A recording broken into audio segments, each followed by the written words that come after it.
So, bro, for the motherfuckers who don't know you, let's let them know a little bit about you. Your name, where you come from, you know what I'm saying, what you about.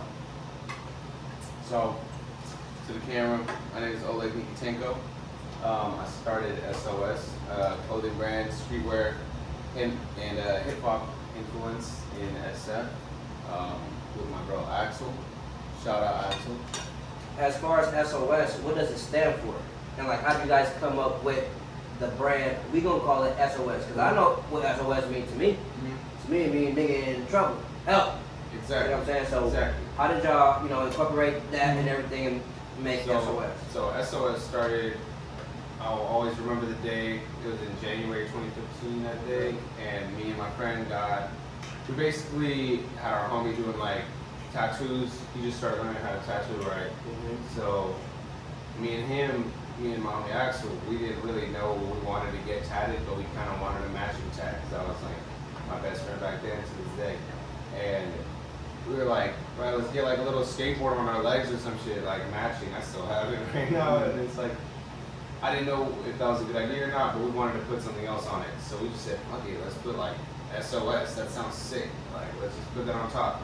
We had no idea it was gonna deal with a clothing, like turn into a clothing brand or even become any type of wave or, saying anything. I heard it SOS is like, save our shit. That's the original meaning from like Save our ship? Yes, like the pirates back in the day and shit. They would usually like send out Morse code saying save our ship, like because they would be in trouble or something, But I never heard anyone use it in the tense of like soul, like our own soul creation and evolution. So I was like, save our souls, because our humanity overall is just so like corrupt, and we're just so fucked. Like, we can get better, I know we can, but save our souls is really just like every single one of us. It's not, it doesn't exclude anyone, it doesn't exclude any race, gender, sexuality, nothing. It's really just like save our souls. And it's not even, and it's less of like the outside of us, because the outside of us isn't our souls. Our souls are inside, and it's how we feel emotionally, internally.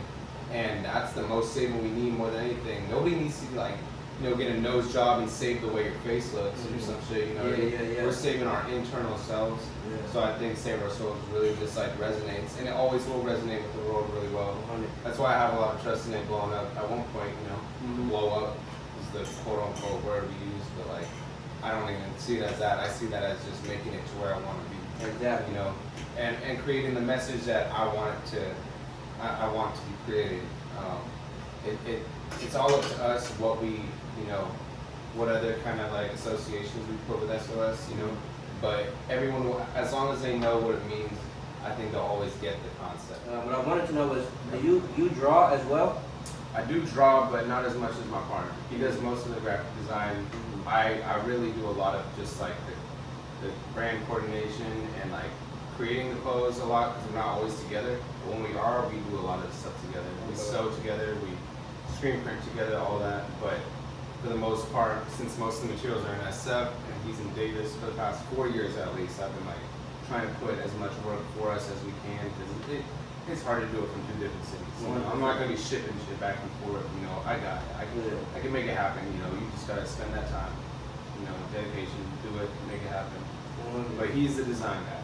He draws more than me, and he kills it. Before we go any further, right?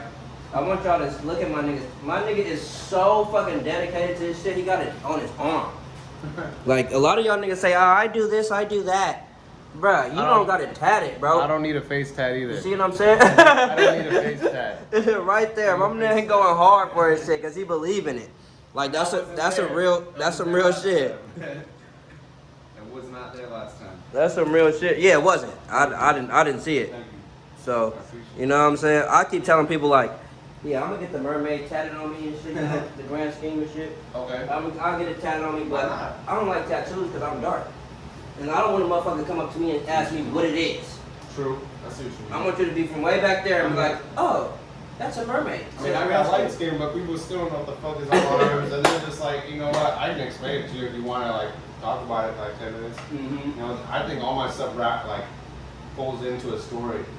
Just wraps around my whole life. Yeah. It's different stuff. I got crazy random shit, bro. Like, Yeah. No, it just Betty Boop, yeah, bro. it's like it describes you.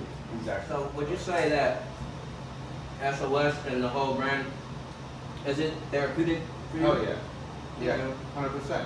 Like by far the most therapeutic thing besides skateboarding, like biking maybe too. Like exercise will always be therapeutic, but when there's a pack, like something, not being on the media too much, that's not therapeutic. Yeah, honestly, that shit gets me a little anxiety because like I just don't like dealing. Like I know how to work the media. I've learned a lot through advertising, but it's not the same as being in an agency versus just using your phone on social media.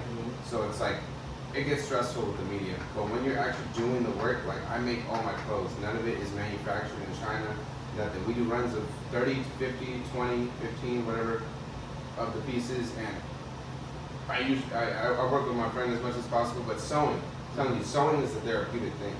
Sewing is what makes everything. So you sew? Yeah, I do a lot of sewing. We do everything from heat press to screen printing, embroidery, stuff like that. Certain things we might need to get, a little help from somebody else, but like I'm telling you, sewing is the part of clothing that like, if you started a clothing brand and never sewn, like you're not a real clothing brand. You can't get the respect that you want, because like you need to know how shitty it is to do that, how hard and like stressful and just tedious it is to sew. So I'd say that that's the thing that really like is therapeutic for me out of everything, Cause I know being in college, I didn't go to college. I went to Academy of Art for like a semester. Yeah. In the city? In the city, yeah. Oh, Like I said, I'm from the city. Yeah. But it depends on who you ask. So I went to Academy of Art for like a semester, and the shit was so too expensive, bro. Yeah, hard. So I stopped going. I know that I wouldn't have had the capital to make anything happen as far as like if I wanted to, start a brand or anything. So how did you go about getting being able to do that? Did you save hella money? Like, did you start with like one shirt and make like $10 off that shirt, and then put that $10 in it too? Like, tell us a little bit about that. Okay, so how it started originally was literally like me and my homie, $20. $20 can really start something. From 2 people, 3 people, whatever. We really had like no type of money, but we wanted to like. We had to create some type of cool way for our high school, People. What high school? I went to Gateway. It's a charter school. Oh yeah, I know Gateway. By Fillmore. Friends that went to Gateway, yeah. And it was one of those schools where it's like they're not excluding creativity, and they're not, making you feel like you can't do shit that you want to do. If you want to have a lemonade stand at the school, you could do it. You just got to go up to the principal and be like, hey, can we do this? Yeah. So with me, it was more like what they allowed me to do was just sell clothes at school, because that could look suspicious. I'm taking bread from a kid, giving them a hoodie. There could be weed in there. So I just got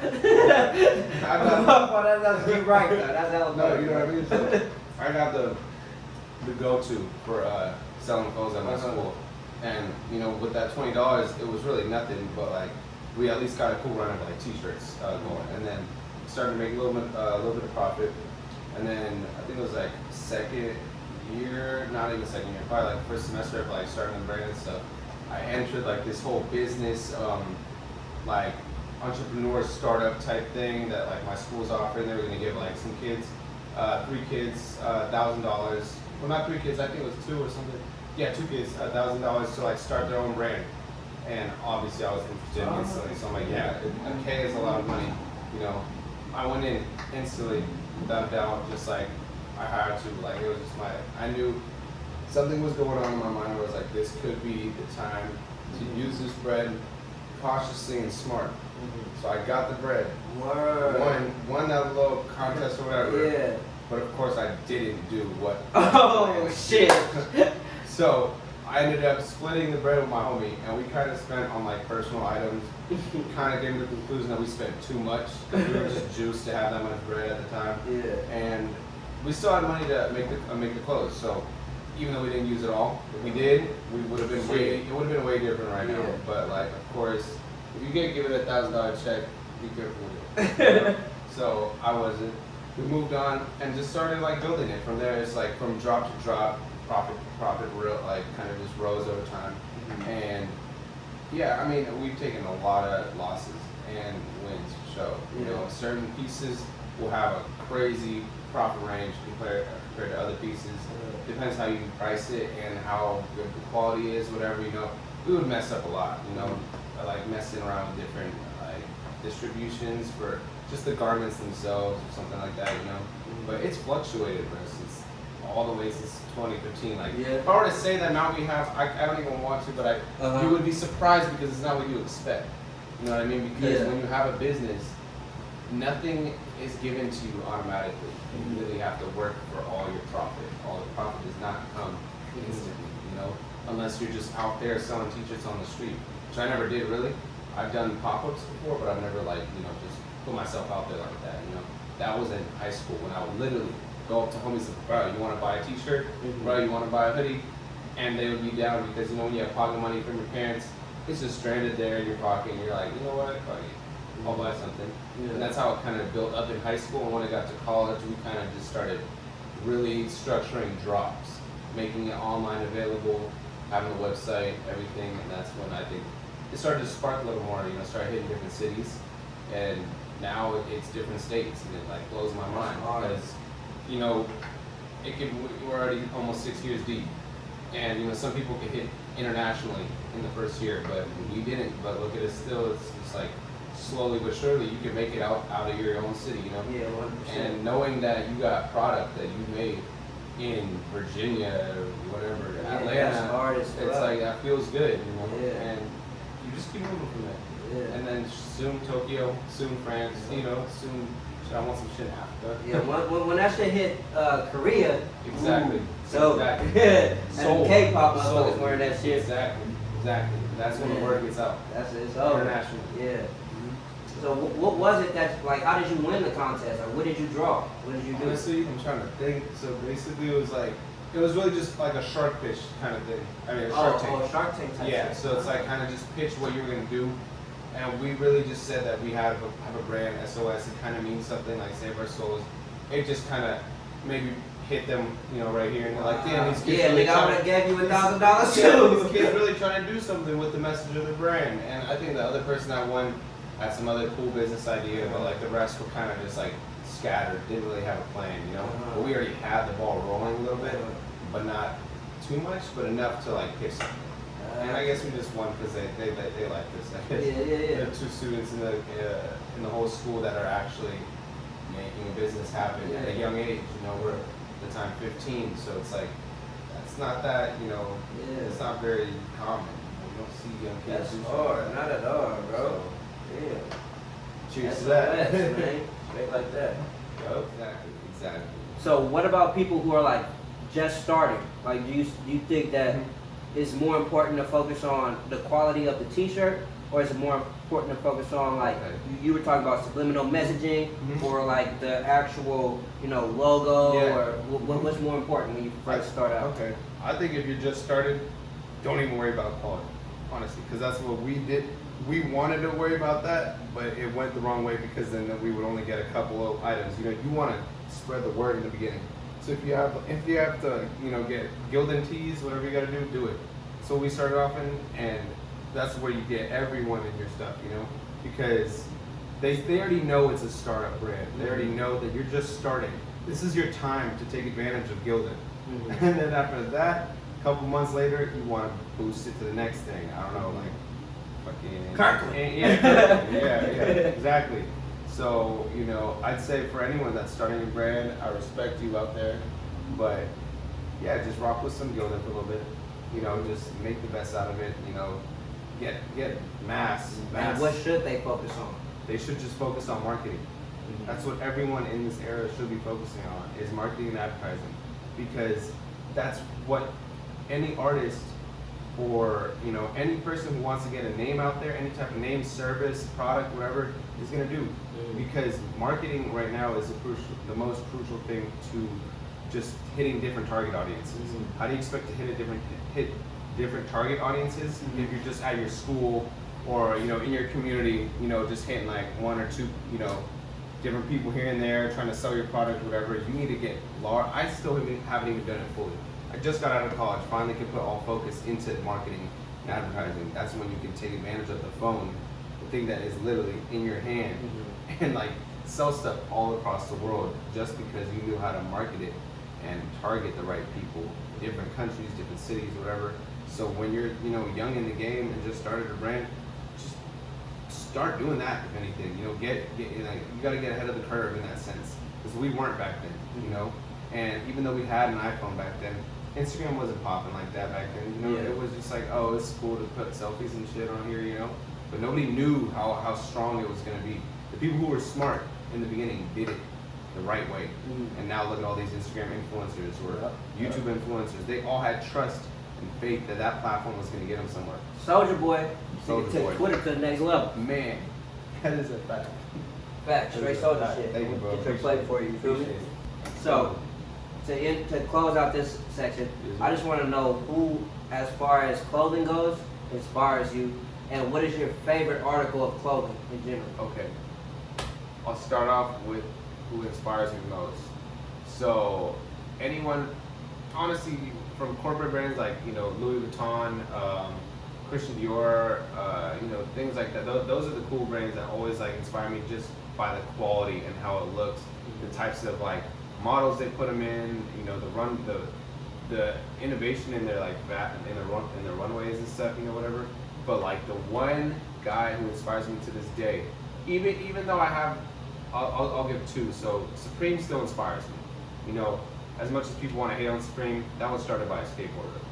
His name was Jesse Jabaya, I think.